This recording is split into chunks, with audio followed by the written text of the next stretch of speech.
Menyampaikan materi untuk SD kelas 4, tema 3, peduli terhadap lingkungan hidup, subtema 1, hewan dan tumbuhan di lingkungan rumahku, pembelajaran ketiga. Namun sebelum kita mulai, marilah kita awali pembelajaran kita dengan pembacaan doa terlebih dahulu ya. Anak-anak, lingkungan yang hijau berpengaruh terhadap kesehatan manusia. Hal ini salah satunya karena manusia menghirup oksigen yang dihasilkan oleh tumbuhan. Ayo kita bermain sambil berolahraga di lingkungan segar.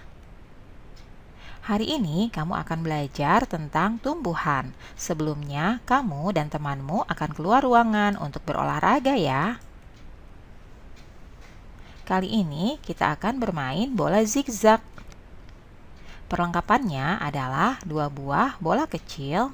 Aturan bermainnya yaitu kelas dibagi menjadi 2 kelompok, kelompok A dan kelompok B.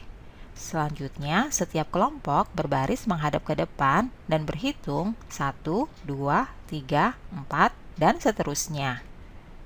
Lalu kelompok A dan B saling berhadapan ya.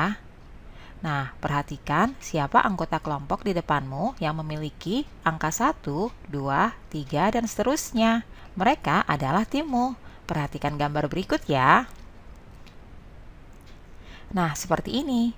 Anggota nomor 1 itu akan melempar bola ke anggota di hadapannya yang memiliki nomor 2. Nomor 2 harus menangkapnya dan melemparkannya ke anggota nomor 3 yang ada di hadapannya ya.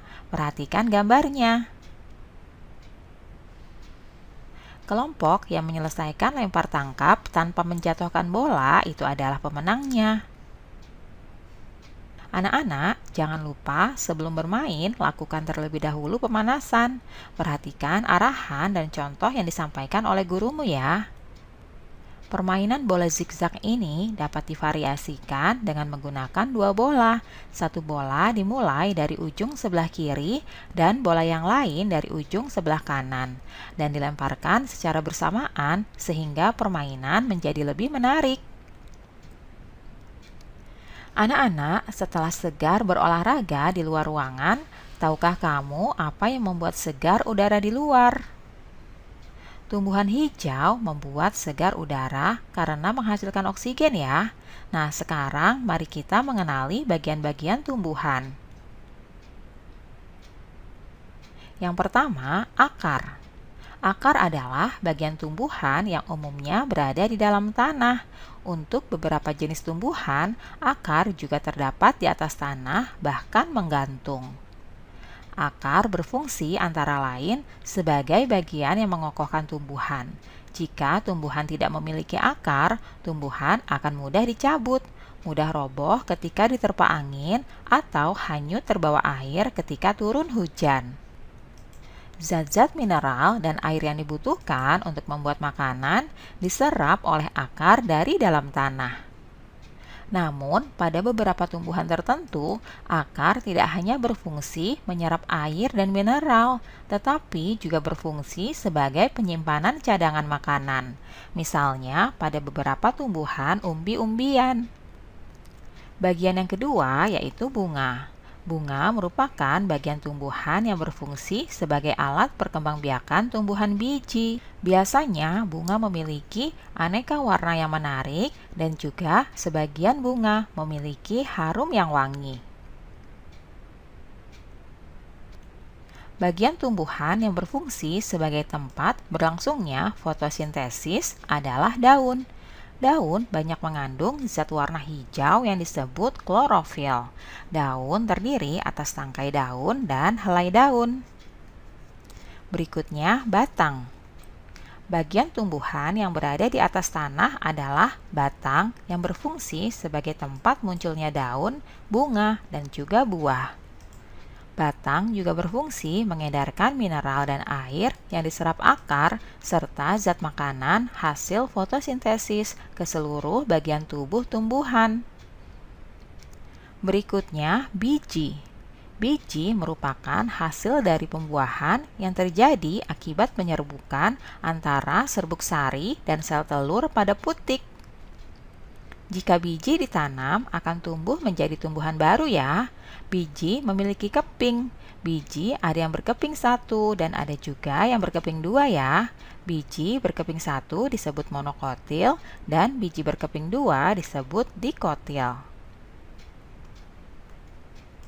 Anak-anak, tahukah kamu bahwa beberapa dari bagian tumbuhan tersebut berfungsi untuk membuat tumbuhan tersebut tetap lestari dan seimbang di alam? Contoh bagian tumbuhan tersebut adalah biji.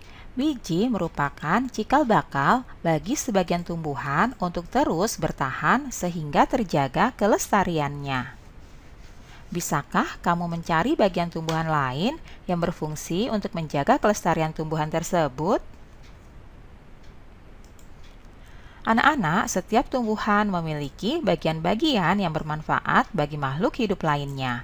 Di antara tumbuhan tersebut, ada yang memiliki bunga. Bunga-bunga di sekitar rumah Lani terlihat sangat subur dan beraneka warna. Lani sangat rajin merawat bunga-bunga tersebut.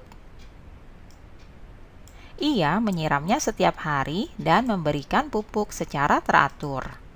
Bunga membuat lingkungan rumah Lani menjadi indah dan sejuk dipandang mata. Beberapa jenis bunga menghasilkan wangi ya, sehingga membuat harum udara di lingkungan rumah Lani. Nah, anak-anak, jawablah beberapa pertanyaan berikut ya. Apa kewajibanmu terhadap tumbuhan yang ada di sekitar? Kewajiban kita yaitu rajin merawat dan menyiramnya setiap hari. Selain itu, juga perlu memberikan pupuk secara teratur.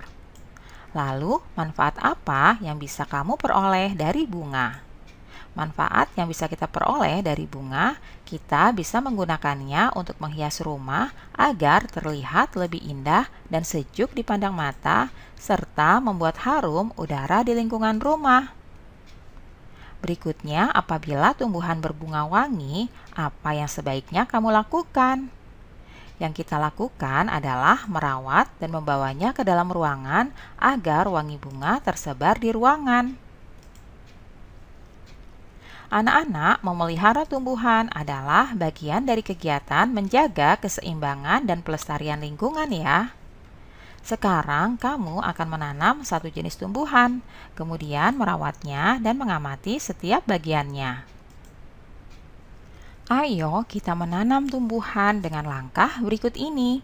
Yang pertama, pilihlah satu macam biji yang bisa kamu tanam, misalnya tomat, kacang hijau, cabai, atau lainnya.